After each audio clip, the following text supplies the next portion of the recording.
Assalamualaikum warahmatullahi wabarakatuh. Perkenalkan, nama saya Ajeng Ayu Ratnaningsih, NIM B1018245 dari kelas Ekonomi Manajemen K. Di sini saya akan menjelaskan mengenai contoh kasus SPSS linier berganda. Jadi ini adalah contoh kasusnya adalah permintaan mobil penumpang baru di Amerika Serikat tahun 1971 sampai 1986. Di sini Y sama dengan mobil penumpang baru terjual secara ribuan, tidak disesuaikan musiman. Lalu di variabel X2, mobil baru indeks harga konsumen tahun 1967 sama dengan 100, tidak disesuaikan secara musiman. Lalu X3, indeks harga konsumen, semua item, semua konsumen perkotaan, tahun 1967, sama dengan 100, tidak disesuaikan secara musiman. Lalu variabel X4, personal disposable income, atau PDI, miliaran dolar tidak disesuaikan dengan variabel musim. Lalu X5, suku bunga, persen, kertas perusahaan, pembiayaan ditempatkan langsung. Variabel X6, tenaga kerja sipil yang dipekerjakan secara ribuan, tidak disesuaikan untuk variasi musiman. Lalu inilah data dari permintaan mobil penumpang baru di Amerika Serikat tahun 1971 sampai 1986. Jadi tahun ini ya, hingga 1986.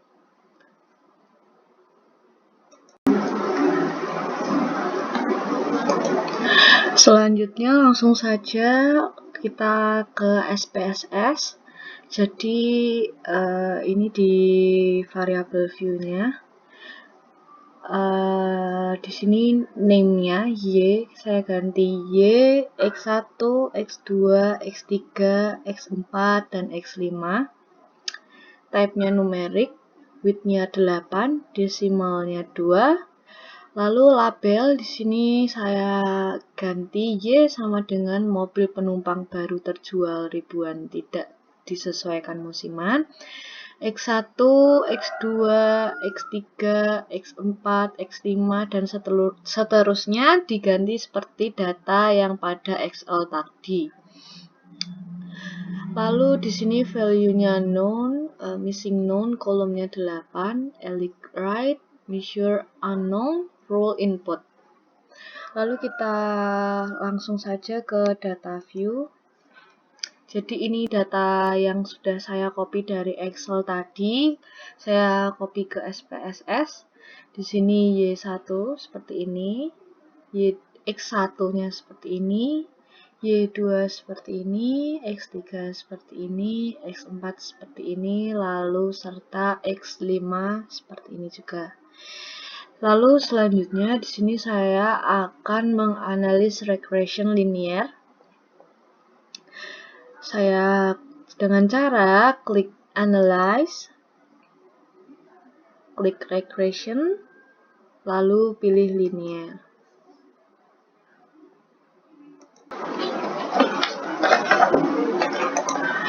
Baik, jadi inilah hasil dari regression linear, akan muncul tampilan seperti ini.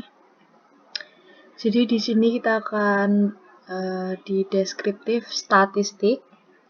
Di sini adalah yang menampilkan data rata-rata dan standar deviasi serta jumlah data tersebut.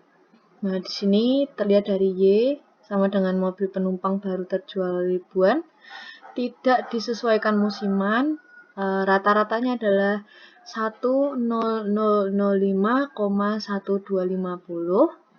Lalu standar deviasinya adalah 1163,64461 dan jumlah datanya adalah 16. Lalu X1-nya adalah 162,2125. Standar deviasinya adalah 40,73568 dengan jumlah datanya 16. Jadi di sini untuk semuanya jumlah datanya adalah 16. Lalu untuk X2 rata-ratanya adalah 220,1125. Lalu standar deviasinya adalah 74,9972 dan seterusnya. Begitu pula dengan X3, X4, X5 seperti ini. Lalu kita ke coloration. Di sini kolerasi dari Y bisa dilihat adalah 1,00. Lalu di sini X1 adalah min 0,066 yang artinya ini negatif, sehingga semakin tinggi X1 maka semakin rendahnya nilai Y dengan besarnya hubungan sebesar min 0,066. Jadi ini cukup rendah hubungannya dengan E. Lalu di X2 ini adalah juga minus 0,097 yang artinya negatif, sehingga juga semakin tinggi X2 maka semakin rendahnya nilai Y yang besarnya hubungan sebesar min 0,097. Lalu hubungannya juga cukup rendah. Lalu di X3 di sini adalah 0,005, artinya ini positif. Jadi sehingga semakin tinggi nilai X, maka semakin tinggi pula nilai Y. Nilai Y yaitu 0,005. Ini juga cukup rendah hubungannya. Lalu di X4 ini adalah minus 0,543, sehingga ini artinya adalah negatif. Sehingga semakin tinggi X4, nilai Y yang besarnya hubungan sebesar minus 0,543 cukup rendah hubungannya. Lalu di X5, X5 ini adalah 0,044, yang artinya nilainya positif, sehingga semakin tinggi nilai X5, maka semakin tinggi pula nilai Y.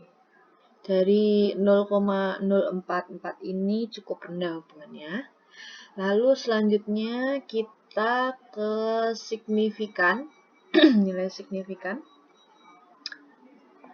Di sini terbilang 0,404. Artinya hubungan di antara dua variabel yaitu Y dengan X1 0,404 berada di kategori sedang. Lalu di X2 0,361. Ini artinya hubungan di antara dua variabel dengan Y dan X2, ya, X2 ini 0,361 berada pada kategori sedang. Selanjutnya ini juga dari X3 0,493. Hubungan antara dua variabel ini dengan variabel Y dengan X3 yaitu 0,493 berada pada kategori sedang. Lalu di sini pada X4 artinya hubungan di antara dua variabel yaitu Y dan X4 yaitu 0,015 berada di kategori lemah. Lalu ini selanjutnya 0,436. Artinya hubungan di antara dua variabel yaitu Y dan X5 berada di kategori sedang karena lebih dari 0,5. Seperti itu. Selanjutnya pada N N-nya terbilang semuanya 16 karena jumlah datanya adalah 16. Lalu selanjutnya kita berada pada variabel enter remove ya. Di sini kita lihat variabel enter atau variabel masukan, variabel bebas serta variabel independen. Di sini ada 5 yaitu X5, X4, X2, X1 serta X3. Lalu di sini metodenya menggunakan metode enter, yaitu metode masukan. Lalu di sini dependent variabelnya yaitu Y sama dengan mobil penumpang baru terjual ribuan, tidak disesuaikan musiman. Lalu semua requestnya variabel adalah enter. Baik, selanjutnya kita ke model summary. Di sini ada R, yaitu koefisien kolerasinya, yaitu 0,873. Lalu R square, atau koefisien determinasinya, itu adalah 0,762. Lalu di sini ada adjusted R square 0,643. Lalu standard error of the estimate 695,42247. Lalu di sini kan dijelaskan bahwa R square-nya adalah 0,762.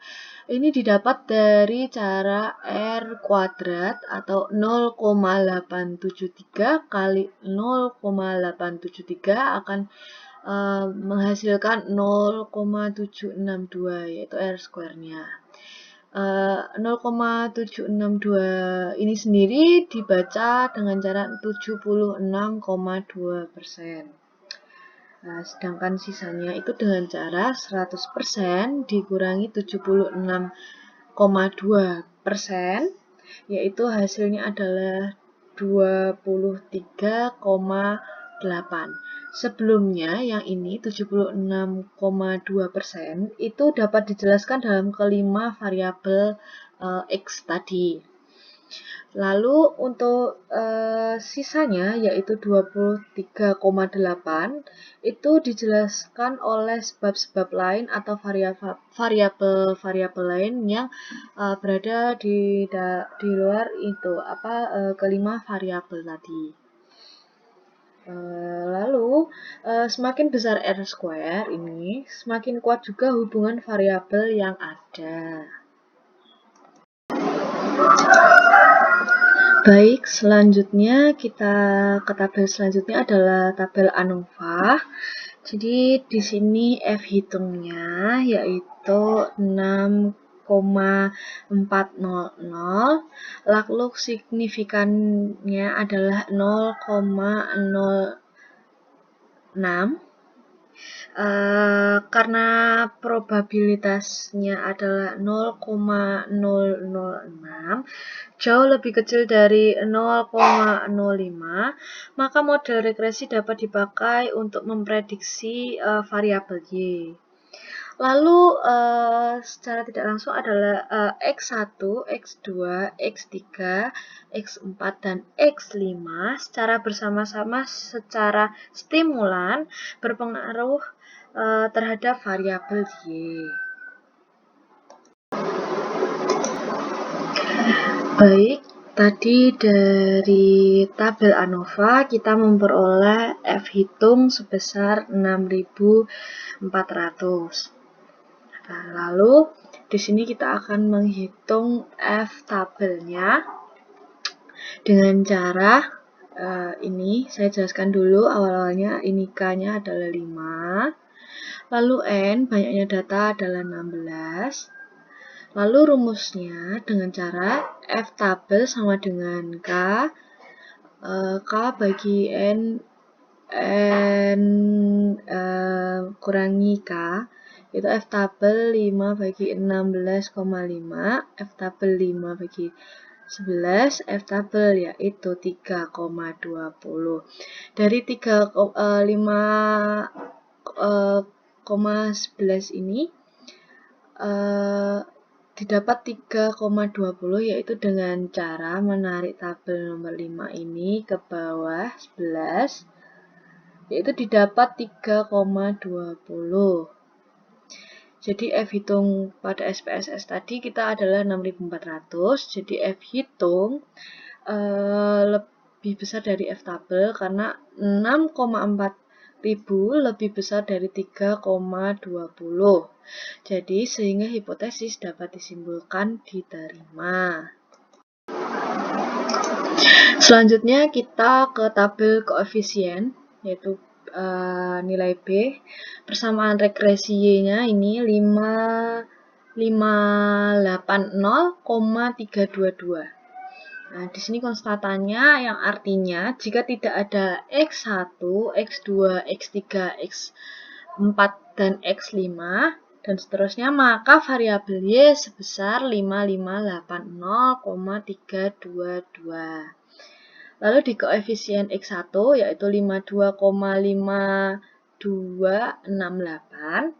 Setiap penambahan ini karena positif variabel X1 sebesar 1, maka X1 akan meningkatkan variabel Y sebesar 52,268.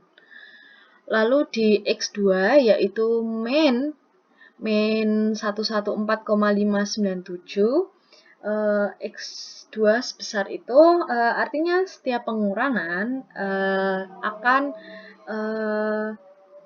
setiap pengurangan sebesar 1 maka X2 akan mengurangi jumlah variabel Y yaitu sebesar minus 114,597. Lalu di X3 koefisien X3 adalah 7,732 yang artinya setiap penambahan karena positif variabel X3 sebesar 1, maka X1 akan mengalami peningkatan variabel Y ya sebesar 7,732. Lalu ke X4 yaitu sebesar minus 91,896 yaitu artinya setiap pengurangan karena negatif ya, jadi variabel X4 sebesar 1 maka X4 akan mengurangi variabel Y sebesar 91,896.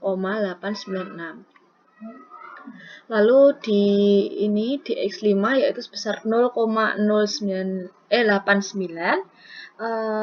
Ini karena koefisien 5 itu positif, jadi variabel X5 sebesar 1, maka X5 akan mengalami peningkatan variabel Y sebanyak 0,089.